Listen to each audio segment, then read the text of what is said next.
Bienvenidos, hermanos, hermanas, amigos que nos acompañan en este tiempo de estudio bíblico en el Evangelio de Marcos. Estamos ya terminando este estudio. Han sido más de 100 sesiones diferentes, analizando cada uno de los pasajes bíblicos que hemos encontrado a lo largo del Evangelio. Un viaje emocionante acompañando a nuestro Señor Jesucristo, conociéndole, conociendo más de su persona, conociendo y entendiendo mejor también su ministerio. Un viaje apasionante, sin lugar a dudas, enriquecedor. Seguramente muchos de ustedes nos han acompañado a lo largo de todos estos estudios y espero que haya sido de bendición para ustedes. Por lo menos para mí, desde luego, lo ha sido. Como digo, estamos en la recta final. Tenemos el último pasaje que trata acerca de la ascensión o exaltación de nuestro Señor Jesucristo a la gloria. En realidad son solamente 2 versículos, pero el tema es tan importante que una vez más tendremos que dividirlo en 2 partes. Pero vamos ya inmediatamente a introducirnos en el texto bíblico y a tener algunas consideraciones. Dice entonces Marcos, capítulo 16, los versículos 19 y 20. Dice así: Y el Señor, después que les habló, fue recibido arriba en el cielo, y se sentó a la diestra de Dios. Y ellos, saliendo, predicaron en todas partes, ayudándoles el Señor y confirmando la palabra con las señales que la seguían. Amén. Es interesante, me parece, leer también el pasaje paralelo que encontramos en el Evangelio de Lucas, en el capítulo 24. Siempre hemos seguido esta costumbre de complementar la información con los relatos paralelos en los otros evangelios. En Lucas, en el capítulo 24, los versículos 50 al 53 dice: Y los sacó fuera hasta Betania, y alzando sus manos los bendijo. Y aconteció que bendiciéndolos se separó de ellos y fue llevado arriba al cielo. Ellos, después de haberle adorado, volvieron a Jerusalén con gran gozo. Y estaban siempre en el templo alabando y bendiciendo a Dios. Bueno, lo que tenemos aquí realmente es una despedida, la despedida definitiva ya del Señor. Recuerdan que a lo largo de los últimos 40 días, después de su resurrección, el Señor se había ido apareciendo una y otra vez a los discípulos. De algún modo ellos habían acostumbrado a estas apariciones, cuando el Señor compartía tiempo con ellos enseñándoles, pero ahora ya llegaba el momento definitivo de la despedida. Y ustedes saben que las despedidas, y máxime una despedida de este tipo, despedirse del Señor, que había marcado tanto sus vidas en ese tiempo, en los últimos años, que había creado un impacto tan fuerte. Nos imaginamos que la despedida, si todas las despedidas de alguna manera son tristes, pues esta aún lo debería de ser mucho más, despedirse del Señor. El vacío que dejaría en sus vidas sería tremendo. Parecería seguramente que la vida cambiaba por completo y volver otra vez a empezar de nuevo, buscando la forma de llenar ese vacío tan grande, tan enorme, que el Señor Jesucristo sin duda iba a dejar en la vida de cada uno de ellos. Y sin embargo, lo que nos encontramos aquí no es que los discípulos estaban tristes, sino todo lo contrario. Lo acabamos de leer en este pasaje en Lucas. Dice que después de haberle adorado, volvieron a Jerusalén con gran gozo. Con gran gozo. Estaban gozosos, estaban llenos de alegría, a pesar de que el Señor se había despedido de ellos ya de manera definitiva. Ya no iba a volver a aparecerse otra vez más como había estado haciendo a lo largo de los últimos 40 días. ¿Por qué tenían tanto gozo? Si decimos que las despedidas son siempre tristes, y al fin y al cabo el Señor se había ido y el mundo seguía estando igual de mal. Nada había cambiado aparentemente de forma sustancial. ¿Por qué no estar tristes? ¿Por qué no estar desconcertados? ¿Por qué? Por otro lado, momentos antes, lo hemos visto ya en Marcos, momentos antes el Señor les había hecho un encargo, una comisión que les desbordaba por todos los sitios, por todos los lados. Era imposible que humanamente hablando ellos pudieran cumplir con una tarea de tal envergadura.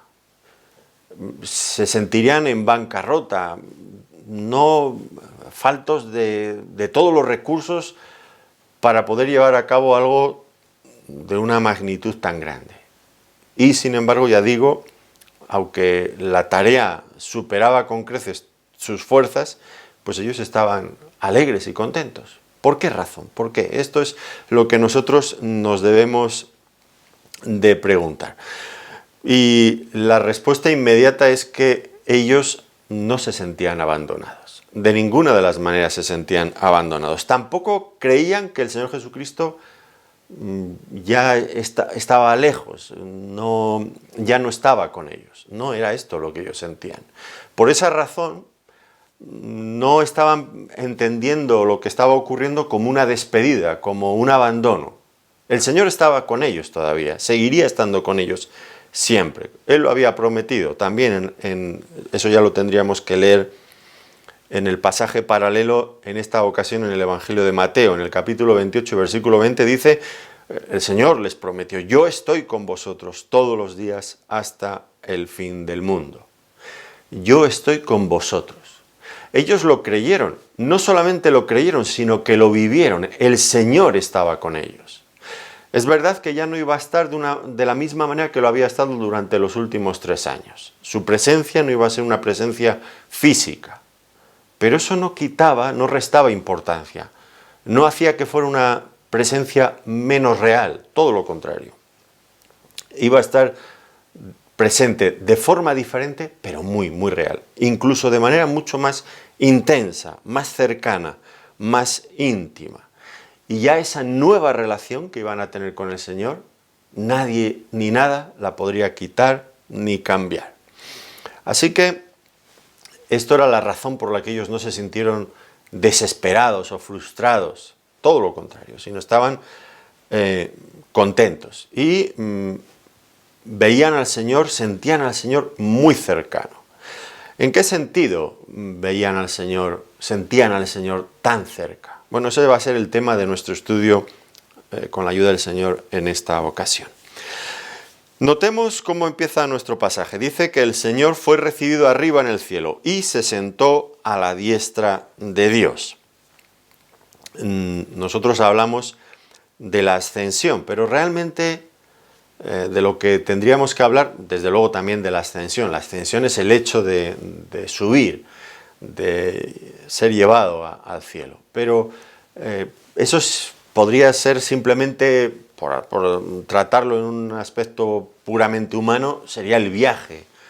Pero ¿a qué iba? ¿Qué significaba realmente todo eso?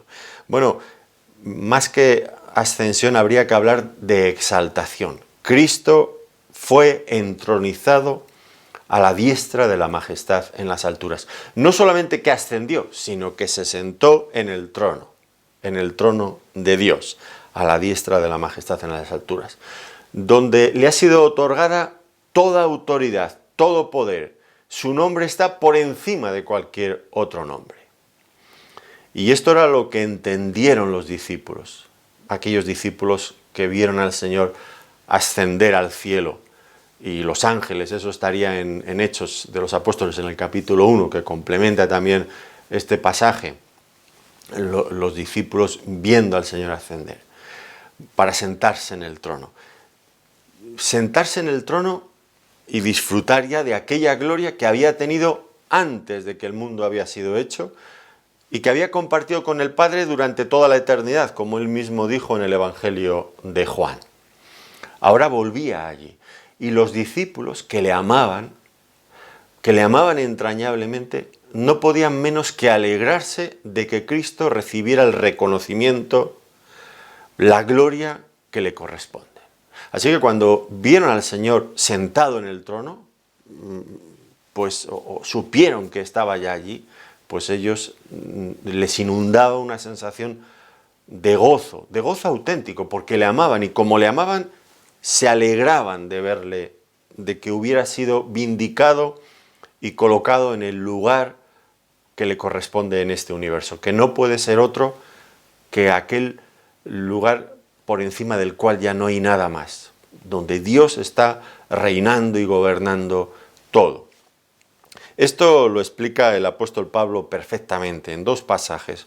Uno en Efesios, en el capítulo 1 y versículos 20 y 21. Dice que resucitándole de los muertos y sentándole a su diestra en los lugares celestiales, sobre todo principado y autoridad y poder y señorío, y sobre todo nombre que se nombra, no solo en este siglo, sino también en el venidero. Es un pasaje glorioso, un pasaje hermoso, que nos presenta a Cristo sentado en lo más alto de este mundo, del mundo conocido y del mundo que desconocemos. Como dice Pablo, sobre todo principado, autoridad, poder, señorío, da lo mismo en este siglo o en el venidero, en el lugar más glorioso, de mayor majestad. Allí está nuestro Señor Jesucristo. En Filipenses, en el capítulo 2, versículo 9, otro pasaje también muy conocido, después de que Pablo relata la humillación de Cristo descendiendo hasta la cruz, luego viene su glorificación. Y dice, por lo cual Dios también le exaltó hasta lo sumo y le dio un nombre que es sobre todo nombre. Es, ya digo, era motivo de gozo para los discípulos, debe de serlo también para nosotros. Saber que nuestro Señor ocupa el trono en la gloria nos debe de llenar de alegría. Y nos debe de llevar también a renovar nuestra visión de Cristo.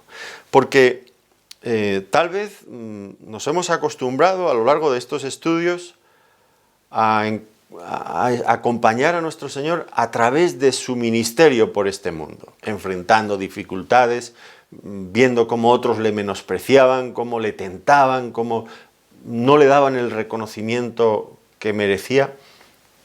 En otras ocasiones tal vez nos hemos acostumbrado a verlo como un hombre como usted y como yo, comiendo, cansándose, durmiendo, viajando, andando, cosas propias de un hombre. Ahora este pasaje es un reto para nosotros que nos debe de llevar a renovar, a complementar nuestra visión. Es verdad, Cristo se hizo hombre, este es un hecho innegable, y ha ascendido al cielo como un hombre, que de eso tendremos que hablar también a lo largo de estos estudios, seguramente en nuestra próxima sesión. Se hizo hombre, pero tenemos que acostumbrarnos también a verlo como lo que es, el Dios eterno que gobierna este inmenso universo. Como diría Pablo también en Colosenses, todo fue creado por medio de Él y para Él. Y Él es antes de todas las cosas, y todas las cosas por Él subsisten. Ese es nuestro Señor. Debemos de alegrarnos, de renovar nuestra visión, no simplemente ver a Cristo como un hombre, sino también como el eterno Dios, sentado en el trono de la más alta majestad, y adorarle, como nos ha dicho que hicieron los discípulos al final del Evangelio de Lucas. Adorándole, volvieron con gran gozo. Este es nuestro Señor, y ese es el lugar que ahora ocupa, en el cielo. Por lo tanto, la ascensión y la exaltación de Cristo tiene mucha importancia para los cristianos en el día de hoy. Es un hecho fundamental y nosotros debemos de considerarlo, ver todas sus implicaciones, porque nuestra vida depende de ello. Y a veces no se le confiere tanta importancia a la ascensión como a otros hechos que forman también parte de la obra de la cruz, por ejemplo, su muerte o su resurrección. Se enfatizan mucho, pero la exaltación de Cristo no siempre se le coloca en el lugar que le corresponde, ni se piensa en todas las implicaciones que tiene, y son tan importantes. Vamos a considerarlas entonces ahora rápidamente. Varias implicaciones, varias razones por las que la ascensión de nuestro Señor Jesucristo tiene una importancia vital para nosotros. La primera de ellas es que evidencia que su ministerio terrenal fue aceptado por Dios, desde una perspectiva, hablamos ahora, judicial. Todos sabemos que Cristo había presentado un sacrificio por el pecado, y lo había presentado, judicialmente hablando, para satisfacer las demandas justas de la ley de Dios. Y de una manera que nosotros no somos capaces de explicar bien, pero el Padre actuaba como juez y el Hijo estaba presentando esa ofrenda para acabar con el pecado. Por supuesto, es una ofrenda, un sacrificio que está a disposición de cualquiera que quiera acogerse a esta oferta de gracia. Hay muchas personas que lo rechazan, pero el precio ha sido pagado. Es triste, ¿verdad?, que muchas personas se pierdan a pesar de que podrían salvarse, porque Cristo ha pagado. Ahora, la cuestión que queremos tratar en este momento es, podría surgir la duda, ¿y ese sacrificio que Cristo presentó es válido, es suficiente? El Padre, que actuaba en estos momentos como juez supremo, ¿ha quedado satisfecho con el pago realizado por su Hijo? ¿La justicia ha sido saldada adecuadamente? ¿O todavía no falta algo? Bueno, pues podríamos pensar en todas estas cosas y que nos inundara cierta incertidumbre. ¿Será suficiente? ¿Habrá sido suficiente? Aquí nos dice que fue recibido arriba en el cielo, dice nuestro pasaje. En otras versiones dice fue llevado al cielo. Y es que fue el Padre quien llevó a sí mismo a su Hijo. ¿Por qué?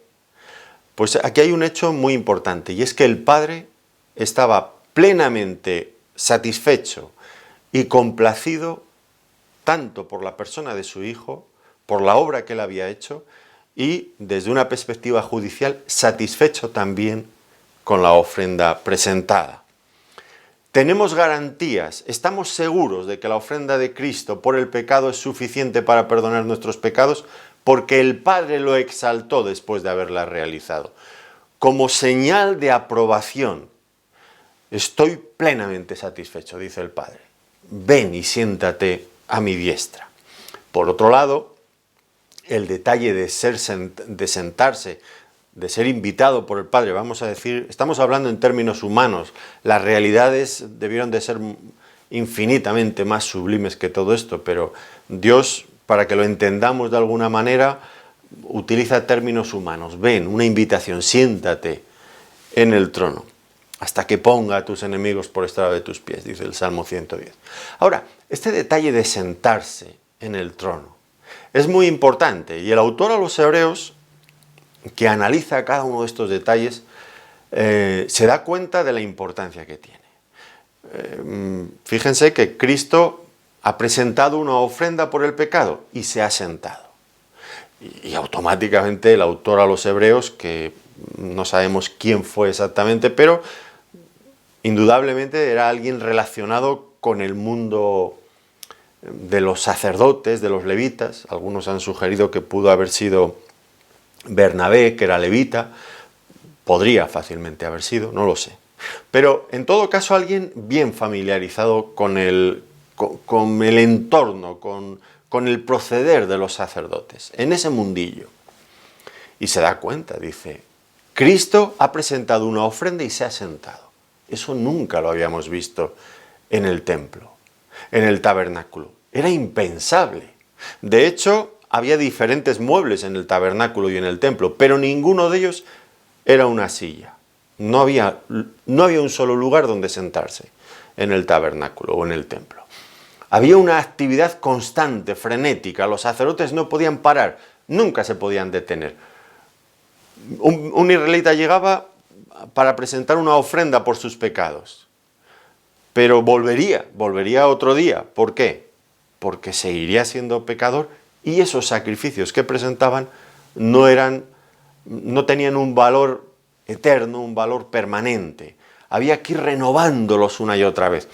Por eso la tarea de los sacerdotes nunca cesaba, era continua. continua, continua. Y ahora el autor a los Hebreos dice, es asombroso.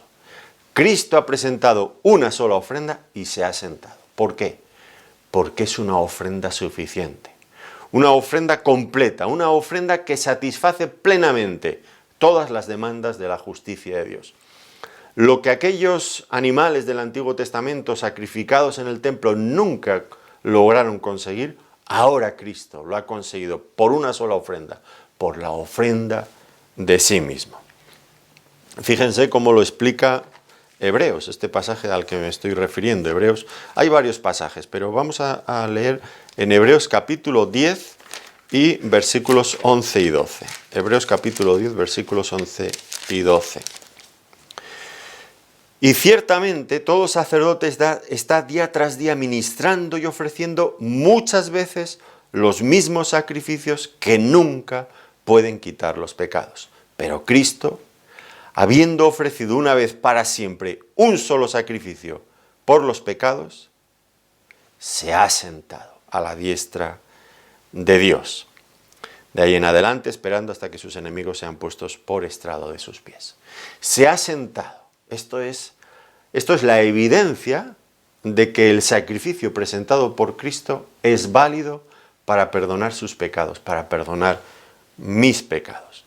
Así que la primera implicación que tiene la ascensión de Cristo es que demuestra, su ascensión para sentarse en el trono, demuestra que su sacrificio ha sido aprobado, es suficiente para solucionar el problema del pecado. La segunda cuestión tiene que ver con que su ascensión ha permitido el descenso del Espíritu Santo. Ustedes recuerdan que cuando el Señor estaba reunido con sus discípulos en el aposento alto la última noche de la Pascua, horas antes de ser arrestado para luego ser juzgado y entregado a la muerte, pues Él les prometió, les dijo, no os dejaré huérfanos, os enviaré al Consolador, que evidentemente se refería al Espíritu Santo, el Espíritu Santo que ocuparía el lugar de Cristo, el Consolador. Otra, vamos a decirlo así, la tercera persona de la Trinidad. Algunas religiones, los testigos de Jehová, dicen que el Espíritu Santo es simplemente una fuerza poderosa. Pero no es una fuerza. Fíjense que dice el Señor, les enviaría el Consolador. Una fuerza no tiene personalidad y no tiene tampoco la capacidad de consolar, de entendernos, de hablarnos al corazón, de conocer nuestras dificultades y animarnos. El Espíritu Santo lo que vendría a hacer es sustituir a Cristo en la tierra, en el corazón de cada uno de nosotros. Por lo tanto, no es simplemente una fuerza impersonal, como dicen los testigos, sino que es una persona divina, porque si habría de sustituir a la persona divina de Cristo, evidentemente tendría que ser alguien de su misma dignidad, de su mismo ser, que compartiera con él. Bueno, dijo que nos enviaría el Espíritu Santo, pero él aclaró que esto no podría ocurrir en tanto que él no hubiera ascendido al cielo y se hubiera sentado en la gloria. Fíjense en Juan, en el capítulo 16, el versículo 7, dice, pero yo os digo la verdad, os conviene que yo me vaya, porque si no me fuese, el Consolador no vendría a vosotros, mas si me fuere, os lo enviaré. Por lo tanto, el hecho de que el Espíritu Santo descendiera dependía de otro hecho, del hecho de que Cristo ascendiera y fuera glorificado a la diestra de la majestad en las alturas. Ahora, en Hechos de los Apóstoles, en el capítulo 2, el día de Pentecostés, la Iglesia recibe por primera vez el Espíritu Santo. Y eso tenía una implicación clara. ¿Cuál era esa implicación? Que Cristo había ascendido al cielo y se había sentado en la gloria. Y esto lo dedujeron rápidamente los apóstoles, ya se veía en sus primeras predicaciones y en la forma en la que ellos razonaban. Dice en Hechos de los Apóstoles, en el capítulo 2, versículos 32 y 33, cuando están predicando a raíz de lo que había ocurrido en Pentecostés, dice Hechos 2:32, a este Jesús resucitó Dios, de lo cual todos nosotros somos testigos. Así que, exaltado por la diestra de Dios y habiendo recibido del Padre la promesa del Espíritu Santo, ha derramado esto que vosotros veis y oís. Exaltado por la diestra de Dios y habiendo recibido del Padre la promesa del Espíritu Santo. Es decir, había sido exaltado y, como consecuencia, pudo enviar el Espíritu Santo. El Espíritu Santo que, como dijo el Señor, dice, os conviene que yo me vaya, porque si no me fuera no enviaría el Espíritu Santo. A veces podríamos decir, sería estupendo que el Señor Jesucristo estuviera ahora entre nosotros, que como los apóstoles pudiéramos caminar con Él, escucharle, verle, bueno, todas estas cosas que implicarían su ministerio terrenal.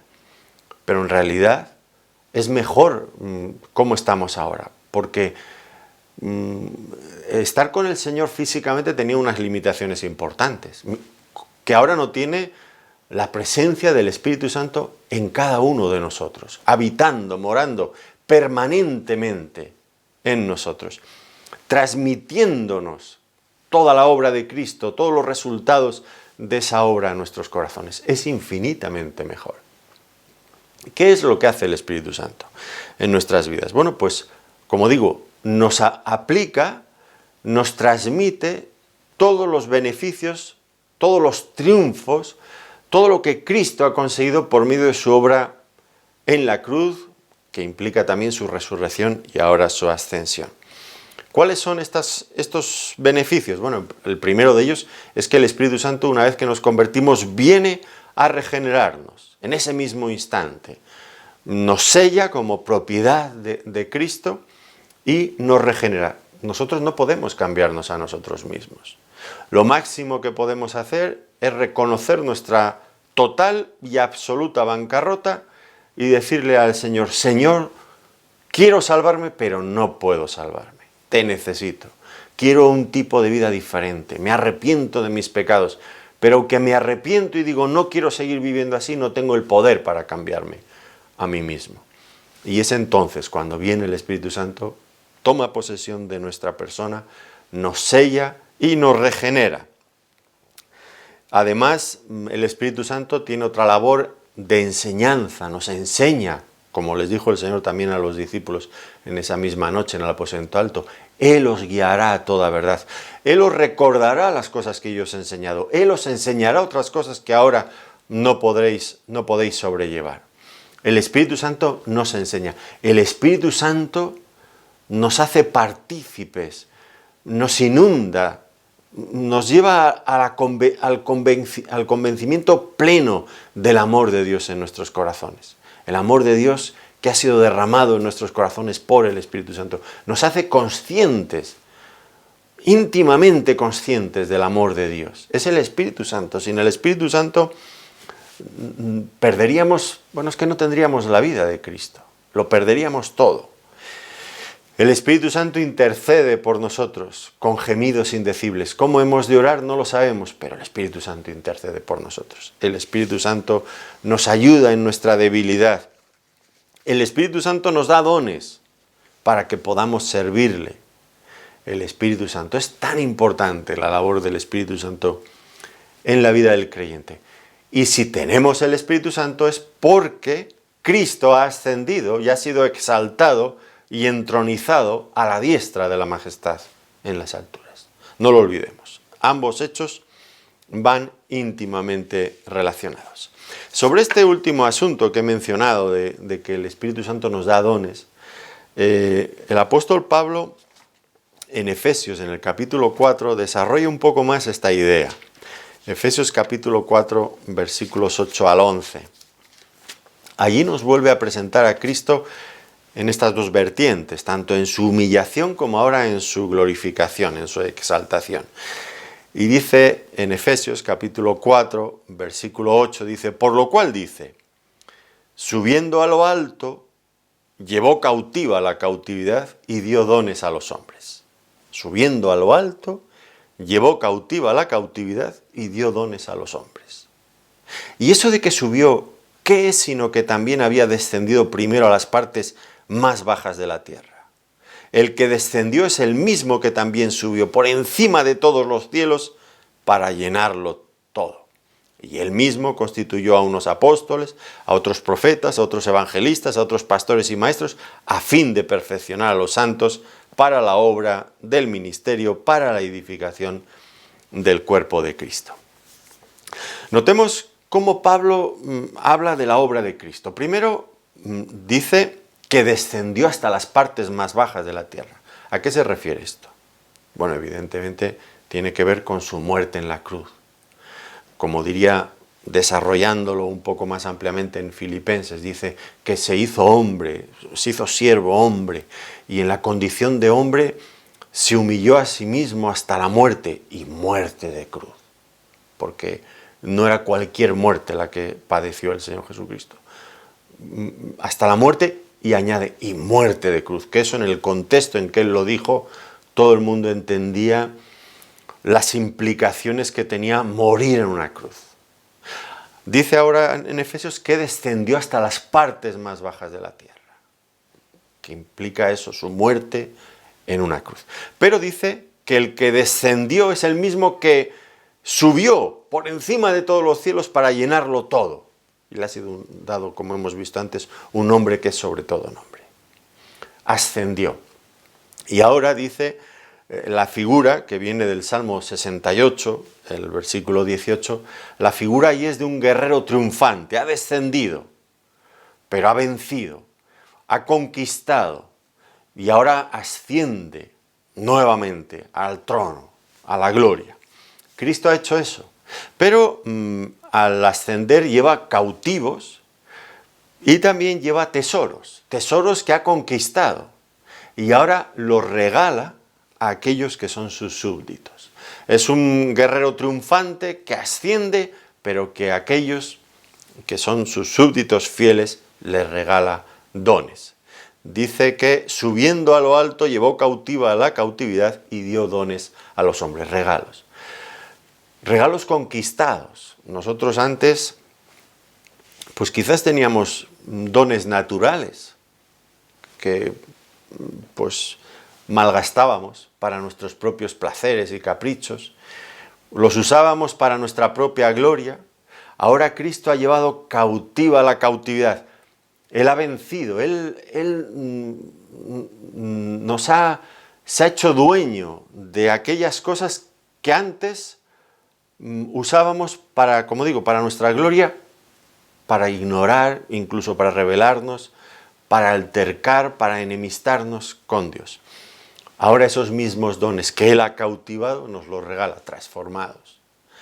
Quizás una persona, por ejemplo, podría tener un don natural, no un don espiritual, un don natural de comunicación, para enseñar, y lo usaba pues para eso, pues para su propio prestigio personal. Pero ahora Cristo ha ganado, ha cautivado a esa persona, ha ganado su corazón. ¿Y qué hace? Pues le regala un don. Es el mismo, pero ahora es un don espiritual. Ya no va a ser un don que sea usado para su propio prestigio personal, sino para glorificar a Cristo. Lo hace por medio de su Espíritu Santo. Es el Espíritu Santo el que transforma esos dones quizás naturales que teníamos y los convierte en dones espirituales que tienen como fin, como meta, edificar a la Iglesia para perfeccionar a los santos. Por supuesto, puede haber otros muchos dones que recibimos y que no teníamos antes, dones propiamente, netamente espirituales, que no teníamos antes, pero también puede ser esto que les digo, vamos a decir así, una reconversión, una readaptación de dones naturales convertidos en dones espirituales. Esto solamente lo puede hacer el Espíritu Santo y lo hace como un regalo que recibimos de parte de Cristo una vez que ha ascendido al cielo. Es maravilloso. Cristo quiere que podamos formar parte de su reino de una manera activa y nos ha dado dones para que podamos colaborar con Él en su reino y en su obra. algo que por otro lado no deja nunca de extrañarme y de asombrarme, porque Dios no nos necesita para nada. Realmente Dios no nos necesita para nada. Creo que en la mayoría de los casos, al menos en mi propia experiencia, más bien me siento como un obstáculo que como algo que ayuda a avanzar la obra de Dios. Dios haría 1000 veces mejor las cosas sin nosotros que con nosotros. Bueno, he dicho 1000 veces, pero sería infinitamente mejor, porque muchas veces somos torpes.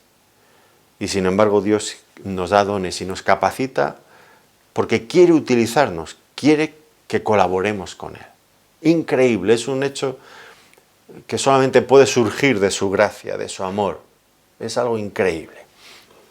Pero no lo olvidemos, es un resultado de su ascensión, de su exaltación. En tercer lugar, la ascensión o exaltación de Cristo implica que ahora Él es reconocido, ha sido exaltado como príncipe y salvador. Y esto también tiene su importancia. ¿Por qué? Bueno, ya he mencionado algo de esto antes, ¿no? Pero ahora tenemos que asociarlo con otro hecho. Recuerden ustedes que nuestro Señor Jesucristo fue juzgado y condenado por el Sanedrín y por el gobernador gentil, por el gobernador romano Poncio Pilato. Y también por Herodes. Ambos coincidieron, asombrosos, estuvieron de acuerdo, unidos, como había anunciado el Salmo 2, se unieron los gentiles y los judíos para condenar a Cristo. Y la idea es que lo que le acusaban es de ser un blasfemo. Tú te haces a ti mismo Dios cuando no eres nada más que un hombre. Y lo humillaron todo lo que pudieron, Pero ahora Dios ha respondido a todo eso que ellos hicieron con su Hijo. Y ha respondido desde el cielo. ¿Cómo? Exaltando y glorificando a su propio Hijo. Anulando, revertiendo ese veredicto, diciendo Dios de una forma clarísima, no estoy de acuerdo. Estoy totalmente en desacuerdo. Y estáis totalmente equivocados. Este sí que es mi Hijo. Es mi Hijo en el cual tengo toda mi complacencia. Es el Hijo de mi amor, mi unigénito Hijo. Los apóstoles automáticamente, como ya hemos visto en Hechos de los Apóstoles, porque allí al principio, en los primeros capítulos de Hechos, surgen infinidad de consecuencias derivadas de estos hechos, ¿no? Y aquí los vemos ahora en el discurso que Pedro y Juan dieron a raíz de la sanidad de este cojo que estaba a la puerta pidiendo limosna. Dice allí, claro, ellos le habían matado al Señor Jesucristo, pero ahora el Señor había resucitado y había ascendido. Y ya estaban luchando en el Sanedrín para quitarse de encima lo de la resurrección. Pero es que ahora ellos añaden la exaltación. Bueno, recuerdan el caso, este hombre que estaba pidiendo limosna a la puerta del templo y cuando vio llegar a Pedro y a Juan, les miró a los ojos, pensó que iba a recibir algo de ellos y Pedro le dijo, ni oro ni plata tengo, pero lo que tengo te doy. En el nombre de Cristo, levántate y anda. Y automáticamente aquel hombre se levantó y daba saltos de alegría, una sanidad asombrosa, completa, definitiva, total. Y ahora Pedro saca conclusiones de este hecho, porque aquel hombre había sido sanado en el nombre de Jesús.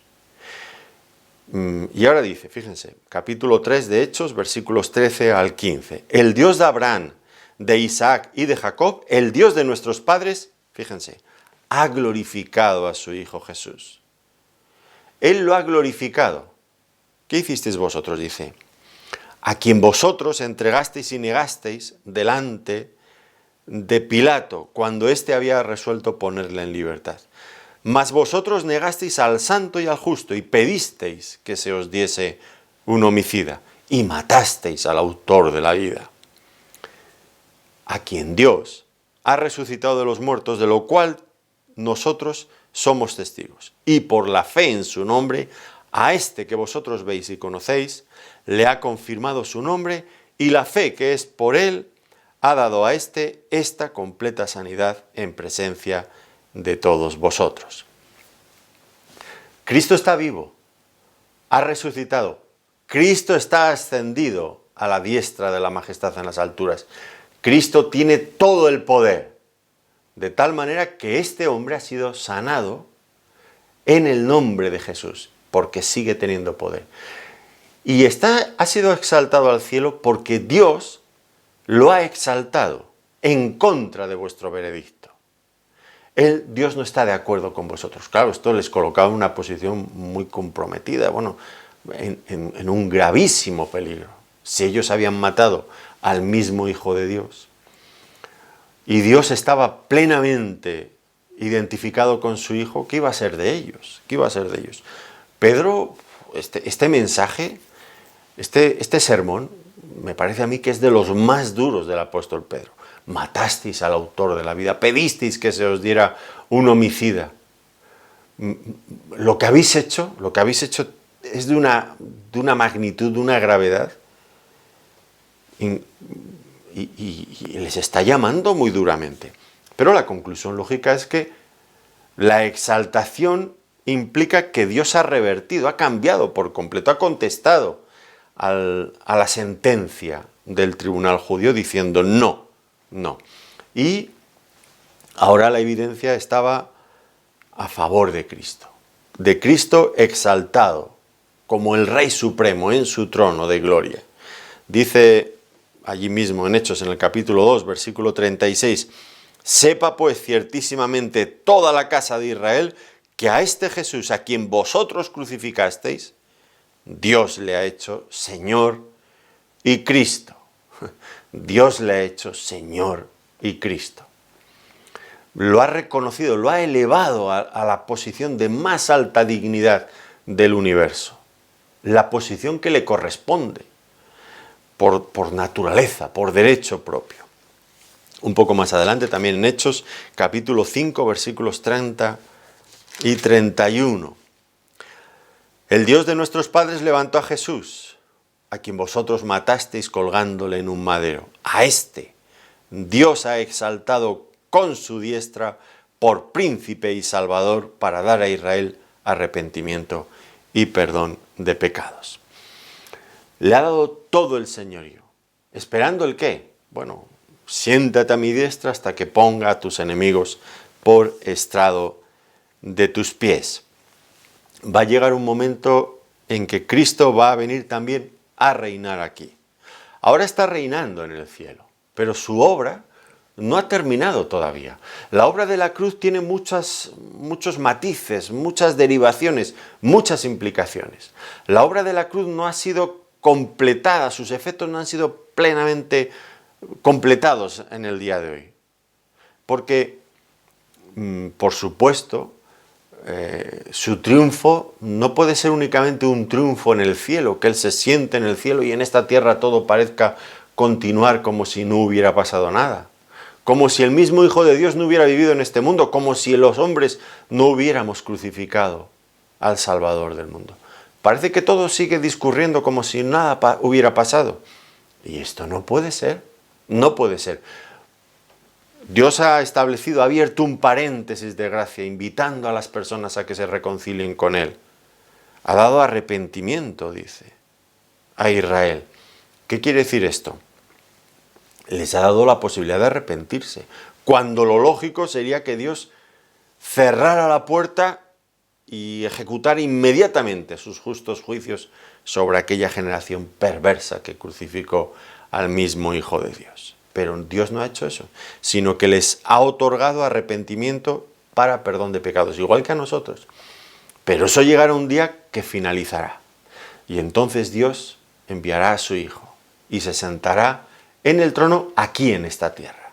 Ya está sentado en el trono en el cielo, que es lo que cuenta en definitiva. Pero será visible también su gobierno y su reino en este mundo. Y entonces, y solamente entonces sí que las cosas empezarán también a cambiar aquí. porque no lo olvidemos, Cristo es Rey de Reyes y Señor de Señores, y va a reinar también en este mundo. Esto es lo que les están diciendo los apóstoles. Dios lo ha exaltado por príncipe y salvador. Ya está sentado en el trono del cielo, va a venir también a gobernar aquí.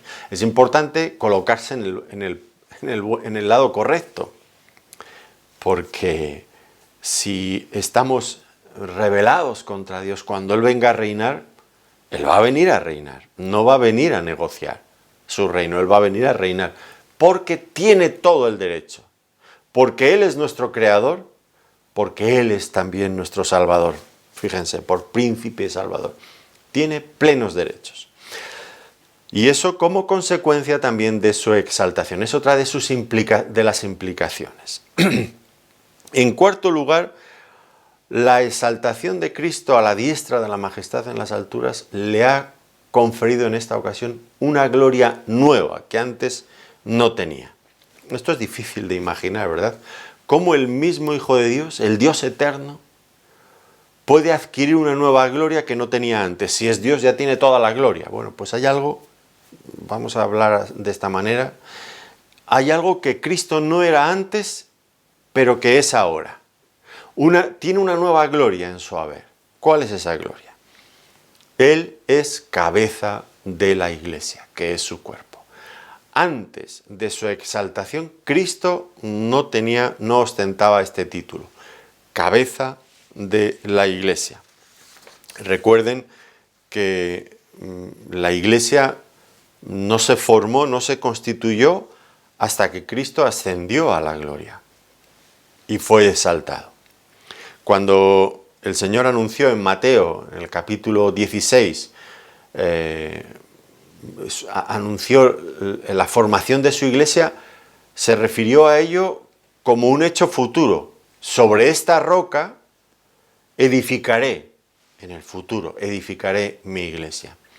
No dijo, sobre esta roca he edificado mi iglesia, sino, sobre esta roca edificaré mi iglesia. Que si miramos bien el contexto, pues nos daremos cuenta que el fundamento sobre el que se edifica la iglesia de Cristo no es ningún hombre, ningún débil hombre, sino es la confesión que Pedro y los otros apóstoles habían hecho instantes antes. Tú eres el Cristo, el Hijo del Dios viviente.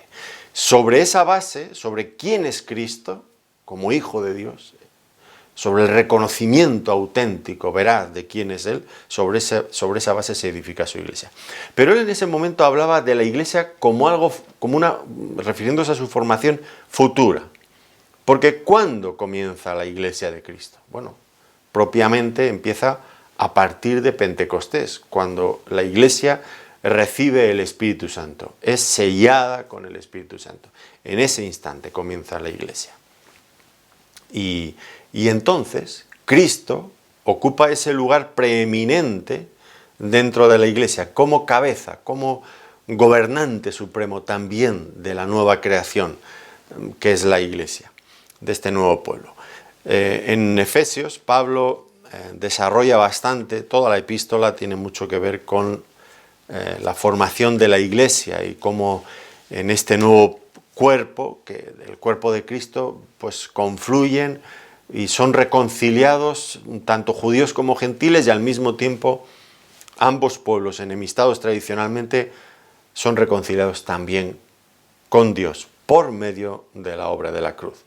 Y dice en Efesios, hablando de esto de la iglesia, de este cuerpo glorioso que Cristo, que es su cuerpo, dice en Efesios 1, versículo 22 y 23, y sometió todas las cosas bajo sus pies, y lo dio por cabeza sobre todas las cosas a la iglesia, la cual es su cuerpo, la plenitud de aquel que todo lo llena en todo. Por lo tanto, Cristo, a partir de su exaltación, de su ascensión, ocupa una posición nueva. Él es la cabeza de la iglesia. La iglesia no tiene otra cabeza. Es Cristo, es Cristo. Y gobierna en este mundo en el día de hoy no por ninguna cabeza visible, porque esa es una terminología no bíblica, sino Él mismo gobierna directamente a través, como hemos mencionado antes, de su Espíritu Santo. Y nos ha dejado a ese fin su palabra, que es la guía y la dirección, el Tribunal Supremo de Apelaciones donde se dirime cualquier asunto, cualquier conflicto. Aquí tenemos la última palabra sobre cualquier tema. Cristo es la cabeza de la Iglesia, nadie puede ocupar ese lugar. En quinto lugar, desde que Cristo ha ascendido al cielo, ha comenzado un nuevo ministerio. También esto es nuevo. Un nuevo ministerio a favor de su pueblo. ¿En qué consiste este ministerio? Pues Él, a partir de su ascensión, Él es nuestro sumo sacerdote. Y con esto, pues finaliza su ministerio terrenal, pero comienza su ministerio celestial a favor nuestro. Y el autor a los Hebreos que antes he mencionado ve tantas implicaciones en este hecho, y todas ellas tan gloriosas, tan hermosas. Pueden parecer hechos teóricos, sin demasiada conexión con nuestras necesidades temporales, pero es todo lo contrario. Quizás los creyentes no necesitamos ninguna otra cosa más que la labor, el ministerio de nuestro Señor Jesucristo como nuestro sumo sacerdote, intercediendo por nosotros a la diestra de la majestad en las alturas. Creo que nada necesitamos más que esto. Y conocer esta verdad, conocer este hecho, que Cristo está allí intercediendo por nosotros, es lo que nos va a salvar en la vida diaria, en el día a día, en nuestros problemas, en nuestras luchas. Cristo intercede por nosotros en el cielo en virtud de su sacrificio realizado, consumado, perfecto, a nuestro favor. Volvemos a leer en Hebreos, capítulo 9 en esta ocasión, versículo 24 al 26, sobre esto que estamos diciendo. Dice: porque no entró Cristo en el santuario hecho de mano, figura del verdadero, sino en el cielo mismo, para presentarse ahora por nosotros ante Dios.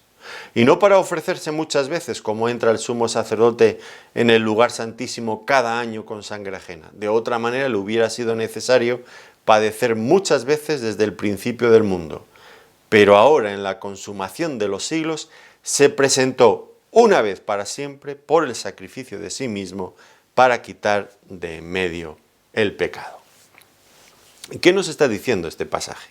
Bueno, lo que nos está diciendo es que Cristo realiza una tarea parecida a la que realizaban los sacerdotes o el sumo sacerdote en el antiguo orden, que era una cuestión de interceder por los pecadores delante de Dios.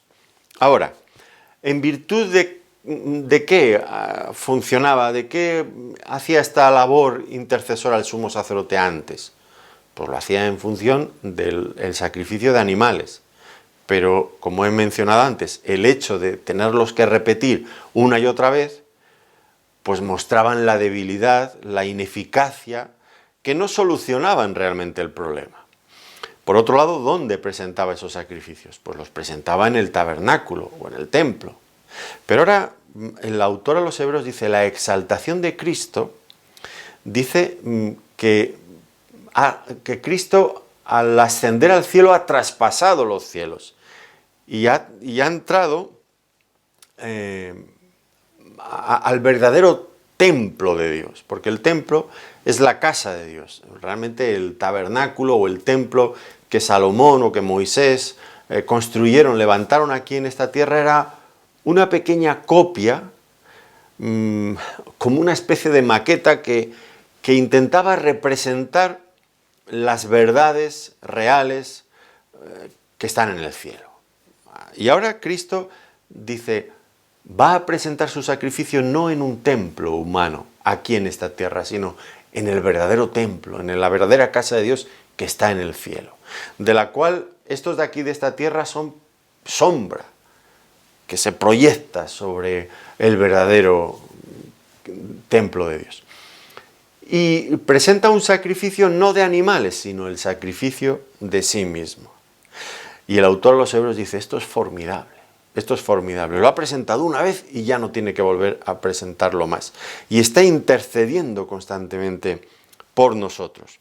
Un mejor sumo sacerdote, un mejor templo, un mejor sacrificio. Como sumo sacerdote no le ocurría, no adolecía de ese problema que tenían constantemente los sacerdotes en la antigüedad, que es que se morían. Y lo del sacerdocio era importante para el israelita piadoso, pues llegaba al templo, al tabernáculo, allí se encontraba con el sacerdote, con el sumo sacerdote, le conocía, ya sabía sus problemas, sus luchas espirituales, habría compartido, le habría animado, le habría orientado en ocasiones, y ahora llegaba un día al templo y se había muerto el sacerdote. Y ahora llegaba otro nuevo y empezar otra vez con él a contarle, a familiarizarse. Era una ruptura. Esto lo entendemos con facilidad, ¿no? Pero ahora nos acercamos constantemente al mismo sumo sacerdote. No cambia, no va a ser sustituido ni reemplazado, porque la muerte no termina con él. Tiene un sacerdocio eterno, permanente. Es otra de las muchas ventajas. En fin, Cristo ahora ha llegado a ser nuestro sumo sacerdote. Tiene una labor en el cielo, intercediendo por nosotros. De todo esto habla en otros lugares hebreos. Ahora, esto lo necesitamos sí o sí, muchísimo, muchísimo. Algunos plantean si la salvación se puede perder o no se puede perder. Pues si la salvación se pudiera perder, todos la perderíamos. Esto es, el que quiera pensar otra cosa es que no es realista, no es realista. Si la salvación se puede perder, todos la perderíamos. Porque si depende de nosotros, somos tan débiles, tan proclives a caer en mil y una tentación. ¿Quién se podría sostener?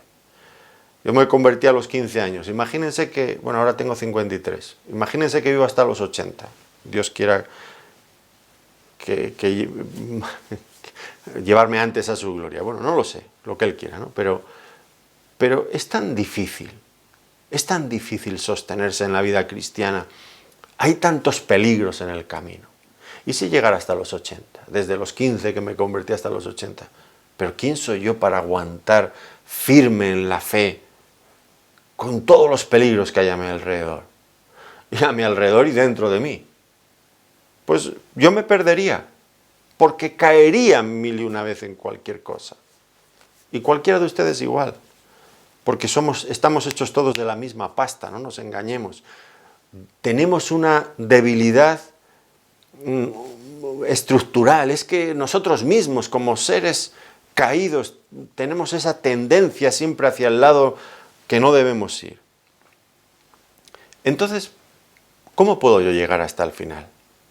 Pues mi única confianza está en este hecho, en que Cristo está intercediendo en el cielo por mí.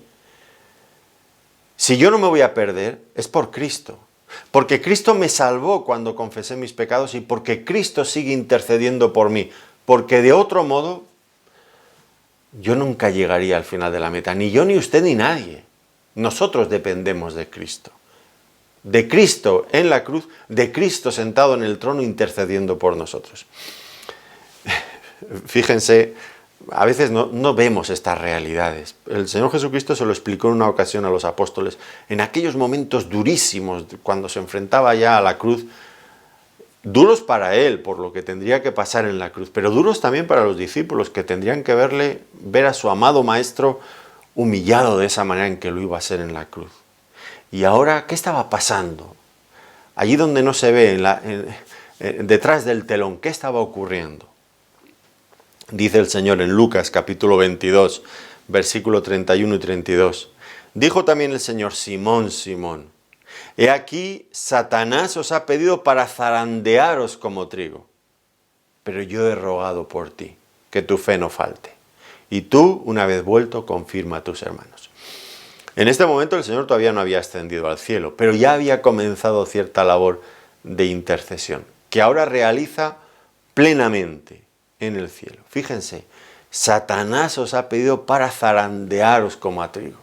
Ustedes ven esos campos llenos de trigo, cuando sopla el viento y se mueven ondulantes para un lado y para otro, frágiles, llevados de aquí para allá.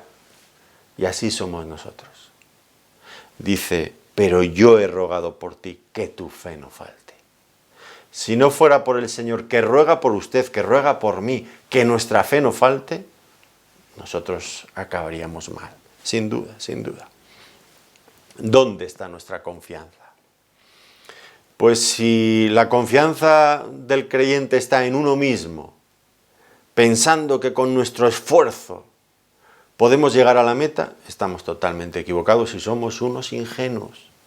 Nuestra confianza no puede estar en otro lugar que no sea en Cristo y en su labor intercesora.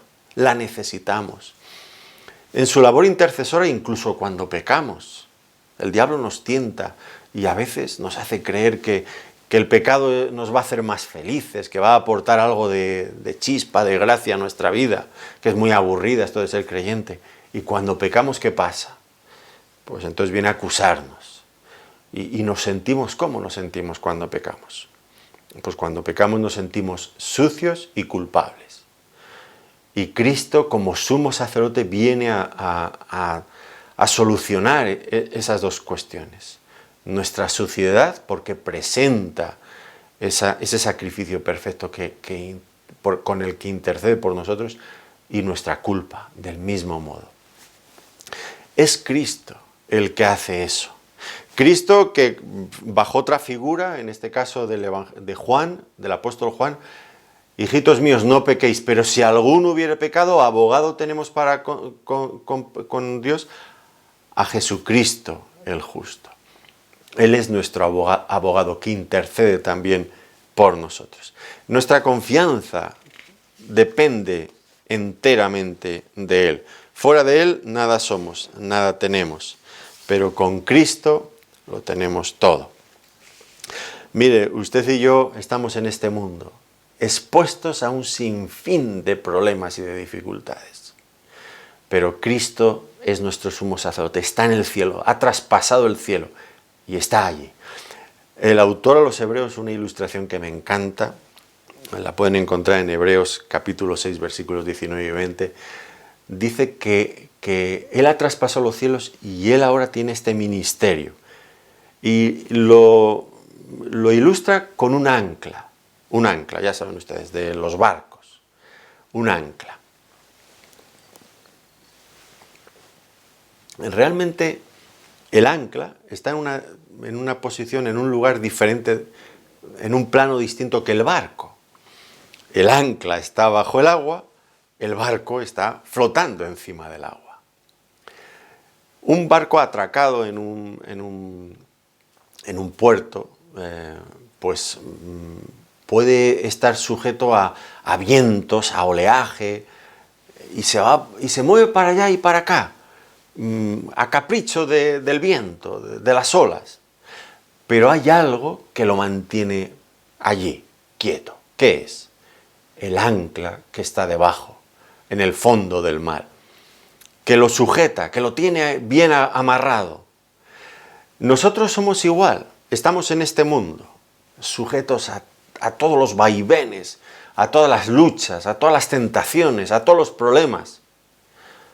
Y a veces somos movidos de aquí para allá, pero nunca nos movemos demasiado. ¿Por qué? Porque nuestro ancla, ¿dónde está? No está aquí, está allí, está en el cielo, ha traspasado los cielos. Nuestra ancla está en el lugar más seguro, es inamovible. Es verdad, nosotros podemos ser movidos de aquí para allá, pero no muy lejos. Y nunca nadie nos podrá separar de nuestro destino final, que es el cielo, porque ya nuestro ancla, nuestro Señor Jesucristo ha entrado allí e intercede desde allí por nosotros.